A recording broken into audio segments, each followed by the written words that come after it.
Hey everybody, welcome back to my YouTube channel. So today I have this blue half cut crease with a little bit of glitter on the outer corners of my eyes. This is a very simple look to do. Don't be discouraged of the glitter. It's really simple. The palette that I use today is the BeautySavage Cosmetics palette. This palette is so pretty, guys. It has a lot of pretty eyeshadow colors and you have pressed glitters. This is the glitter that I use to place on the outer corners of my eyes. So if you guys want to go ahead and see how I achieve this look, please keep on watching and don't forget to like, comment, and subscribe. So we are going to be using the BeautySavage Cosmetics Fairy Tale palette. And the color range on this palette, you guys, is insane. You guys can create so many looks with this palette. And the glitters swatch amazing. They're not like chunky to the point where they're falling all over your face. They swatch so pretty. And the brushes that I'm going to be using are by RV Cosmetics. You get all these brushes for only $40. Super amazing quality, and it comes with a little belt.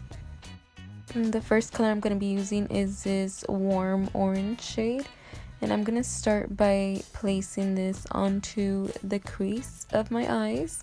If you don't know where your crease is at, just simply look straight. Wherever you have the fold, just go ahead and start applying color there. Once you look straight, the eyeshadow shouldn't hide, so you should still be able to see the color that you've placed. And I'm just using windshield wiper motions mostly. Packing and blending is key. Next, I'm going to take the color right below that. It has more of a brown tint. This is going to help define my crease a little more. And I'm going to go ahead and go right below the first color. The key point of eyeshadow, you guys, is layering, but without over layering. So you should still be able to see all the colors that you're placing gradually combined to get this seamless blended effect. Now I'm just taking a clean brush and I'm going to go ahead and buff around those two shades. Notice how I never pick up directly where I deposited. I'm always blending around that.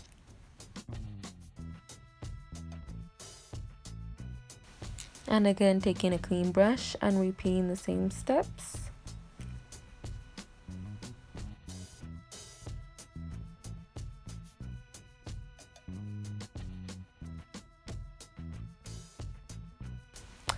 And next, I'm going to go ahead and take a more of a red undertone shade. And I'm going to go ahead and start building up the intensity of this orange that I have going on.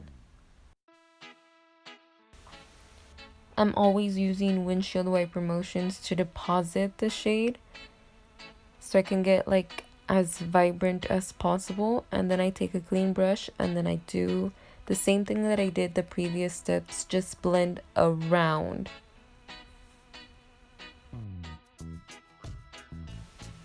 Next, I'm going to take this darker shade right here and I'm going to use more of a tapered brush, and this is just going to help intensify more of the orange, turning more of a brick color. And I'm just gonna start darkening up the outer corners of my eyes after this, taking a darker brown. And I'm gonna focus this color mainly on the outer corners of my eyes, and I'm gonna start slowly dragging it all the way into the inner corners of my eyes using windshield wiper motions. And you want to build up to your liking. Remember, it's always better to build up than to deposit too much and have to remove it. So slowly start packing on until you get the intensity of the brown that you desire. I'm doing the voiceover at like 2 a.m. you guys, so that's why I'm not whispering, but I'm talking so low. And here I'm just blending some more again around where I deposited, and then you should get something like this, if not better. I've been loving this concealer by Wunder Cosmetics. It's creaseless, so when I carve out my when I'm doing the half cut crease, I don't even have to set it. It stays the same shape that I draw out. I love it. I love it. I love it. It's just too light for me to use for my face, so I just use it on my eyelids. It works perfect for that. So when I'm carving this out, once I start getting to the like third part of the eye, I start dragging inwards. That way I get rid of that harsh line on the outer corner, and when I blend in my brown, it doesn't leave like a really harsh line packed in with my concealer. A lot of people just get a blending brush and just blend right there until it goes away. Honestly, in my opinion, I find it easier when you use a brush. Just remove all the excess product and just drag it inwards and it goes away by itself.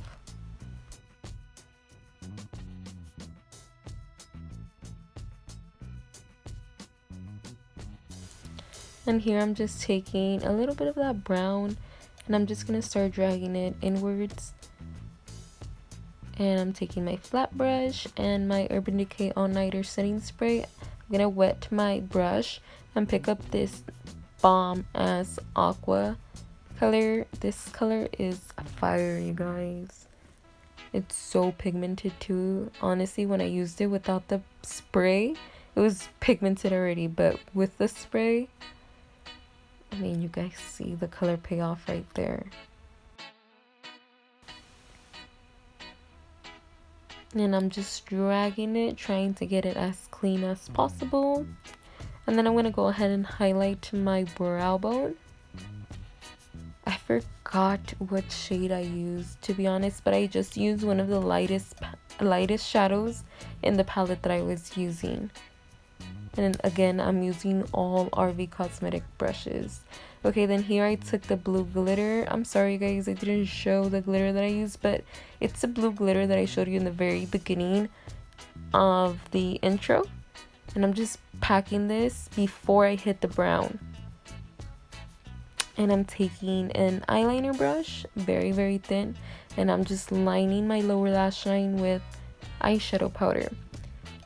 And I'll go ahead and apply the falsies. I'm using Little Loca by Love for Vanity. These lashes are my favorite so far. They're 3D mink. And these tweezers are so easy to use. So easy. Moving on to the face, I'm going to go ahead and prime my skin using the Smashbox color correcting. This is a green primer. This is used to color correct any redness, and as you can see, I have a lot of redness. Well, maybe not on camera, but in person my skin is not very red, but I do have redness on my skin. This is going to help minimize that and prime my skin as well for my face makeup.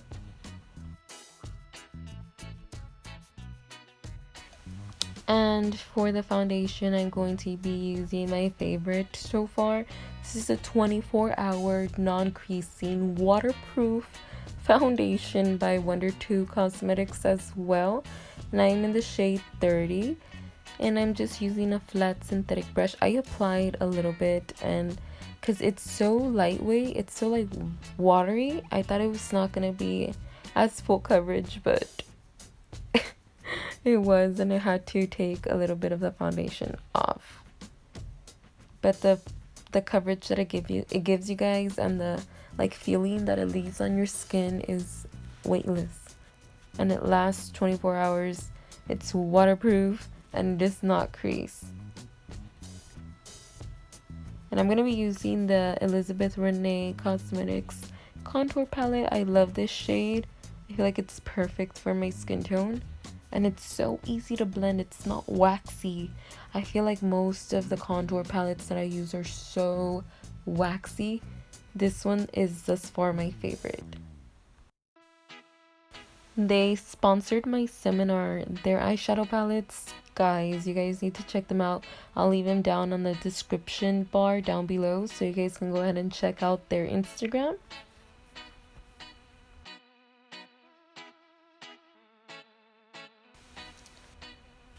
And I'm just blending out my contour. I like to blend out my nose contour sometimes with the brush and sometimes with my fingers.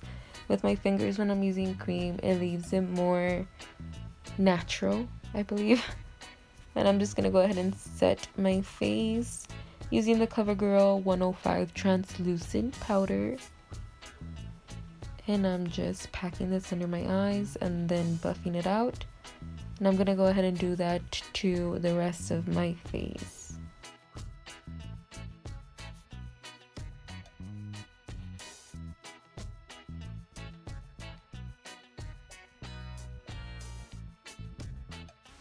These brushes are so soft. You need them in your life. Use code emelymua if you guys do decide to purchase to get a discount. Next, I'm going to go ahead and take my favorite highlighter palette by Naked Cosmetics. This iridescent blue. I mean, look at that. And then I took a little bit of the yellow and it made it stand out even more. I'm living for this eyeshadow look.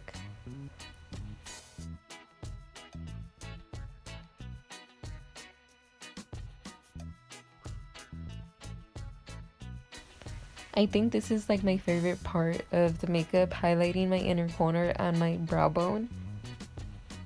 It just makes everything stand out. Yeah, this is where I added the yellow. Cute.